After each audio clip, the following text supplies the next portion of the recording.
Ini, kami dari kelompok 5 akan mempresentasikan hasil kerja kami yang membahas tentang kepemimpinan dalam kewirausahaan. Sebelumnya, saya akan memperkenalkan anggota kelompok saya yang terdiri dari Muhammad Fadilah, yang kedua saya sendiri Ida Ayu Amara Puspita Rani, yang ketiga Intan Janatul Firdaus, yang keempat Meli Rosaliana, dan yang terakhir Muhammad Hilman Rizky.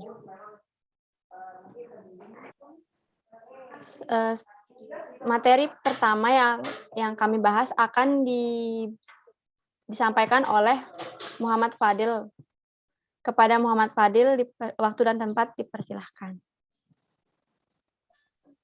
Baik, terima kasih Amara atas waktunya yang diberikan.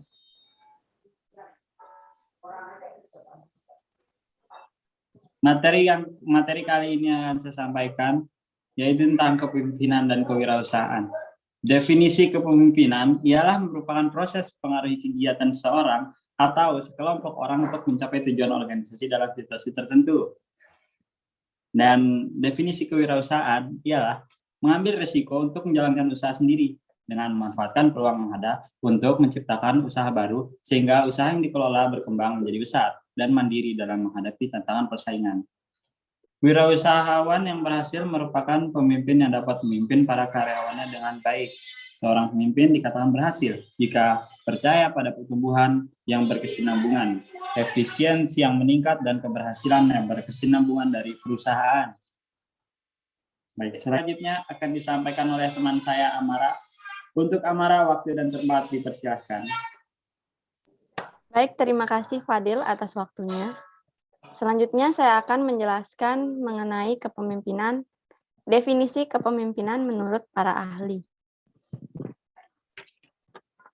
Yang pertama ada Orthweighted yang mengatakan bahwa kepemimpinan adalah kegiatan untuk mempengaruhi orang-orang agar orang-orang itu bekerja sama mencapai tujuan yang mereka inginkan. Yang kedua ada George R. Terry yang mengatakan kepemimpinan merupakan kegiatan untuk mempengaruhi orang-orang agar orang-orang itu mencapai tujuan kelompok. Yang ketiga ada Sutarto Wijono yang mengatakan bahwa kepemimpinan adalah rangkaian aktivitas penataan berupa kemampuan seseorang dalam mempengaruhi perilaku orang lain dalam situasi tertentu agar bersedia bekerja sama untuk mencapai tujuan yang telah ditetapkan. Dari ketiga pendapat tokoh tersebut, dapat disimpulkan bahwa kepemimpinan merupakan tindakan seseorang yang dapat mengajak orang lain untuk melakukan sesuatu demi mencapai suatu tujuan. Sekian dari saya, materi selanjutnya akan disampaikan oleh Intan. Kepada Intan, waktu dan tempat dipersilahkan. Baik, Amara, terima kasih atas waktunya. Di sini saya akan menjelaskan mengenai gaya kepemimpinan yang harus dimiliki oleh seorang pemimpin. Yang pertama, ada diktator. Mohon maaf, maksud saya ada diktator, yaitu pemimpin yang membuat keputusan sendiri karena kekuasaan terpusatkan dalam diri satu orang. Yang kedua ada partisipasi, di mana kepemimpinan atau pemimpin atau atasan memotivasi bawahannya untuk berperan serta dalam organisasi. Selanjutnya ada delegasi. Delegasi di sini maksudnya memberi tanggung jawab sepenuhnya kepada bawahan untuk mengerjakan suatu pekerjaan dan meminta pertanggungjawaban dari pelaksanaan pekerjaan tersebut.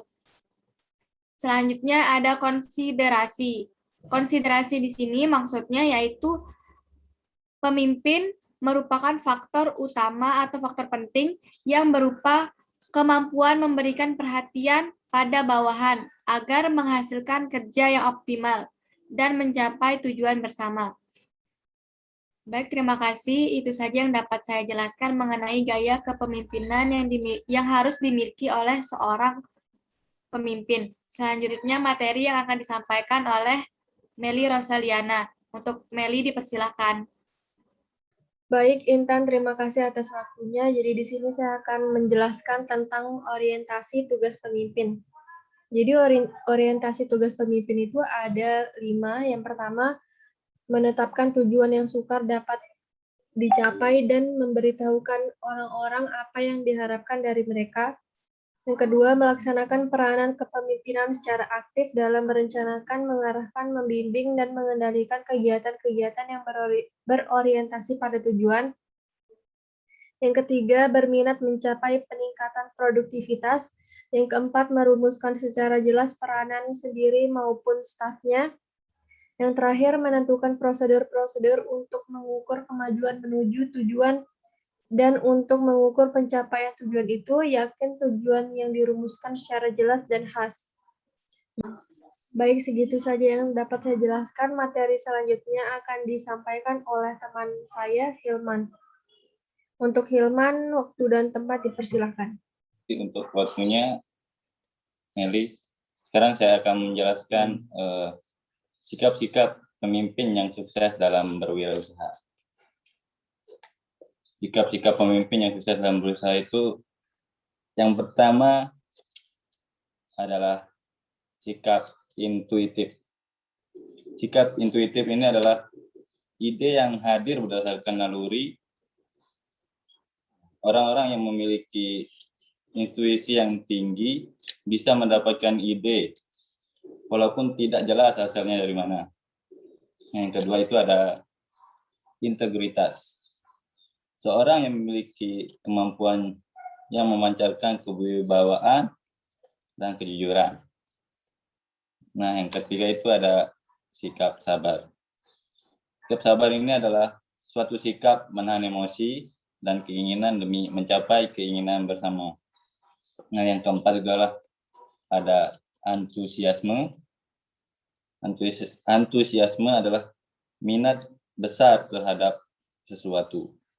Nah, yang kelima itu ada layanan. Yang keenam itu memiliki tujuan jelas untuk dicapai. Yang ketujuh itu tanggung jawab. Nah, yang kedelapan ada ketidakcocokan. Yang kesembilan mendengarkan, dan yang ke-10 ada keberanian. Nah, demikian dari saya. Saya akan kembalikan ke moderator, Tamara.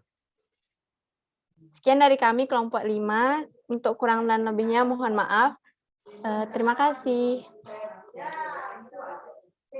Saya tutup